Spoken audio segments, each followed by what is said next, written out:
Hello everyone. So आजचा vlog सुरू झाला आहे मॉर्निंगला. आज सुरू झाला आहे मिष्टीचा बड्डे वीक. सो आम्ही तिच्यासाठी आज शॉपिंग करणार आहे आणि आमच्यासाठी पण. आम्ही निघालो आहे इचलकरंजीला, पण मम्मी गेल्या होत्या बँकेमध्ये. सो आम्ही मम्मीला पिक करण्यासाठी हातकणंगलेला गेलो. तिथून आम्ही चाललो आहे आता इचलकरंजीला. मिष्टीला हे मी सनग्लासेस आणले होते ऑलरेडी, पण ती कधीच घालत नाही. ती माझ्याच चष्म्याच्या पाठीमागे लागते. त्यानंतर आम्ही आर्यस बुटीक येथे इचलकरंजी येथे आहे तिथे गेलो होतो. खूप मस्त मस्त कलेक्शन आहे तिथे. आम्ही खूप ड्रेसेस ट्राय केले आणि त्यानंतर आम्हाला जो आवडला तो आम्ही घेतला. तो तुम्हाला मी मिष्टीच्या बड्डे व्लॉगमध्ये दाखवेनच. त्यानंतर घरी येऊन मस्त फ्रेश झालो. तोपर्यंत एक मिष्टीचं पार्सल आलेलं आहे.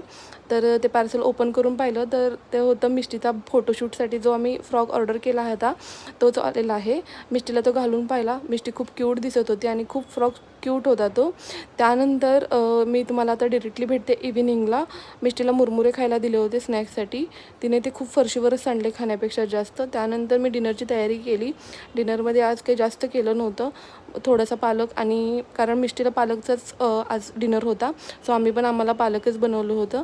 त्यानंतर मिष्टीचा छान डिनर झाला आणि पालक राईसची रेसिपी मी तुमच्यासोबत लवकरच शेअर करेन. त्यानंतर मिष्टीचा डिनर झाला आणि मम्मी तिला खाली खेळण्यासाठी घेऊन गेल्या. तर अशा छोट्या छोट्या व्लॉगसाठी माझ्या चॅनलला सबस्क्राईब करा आणि आजचा व्हिडिओ कसा वाटला ते मला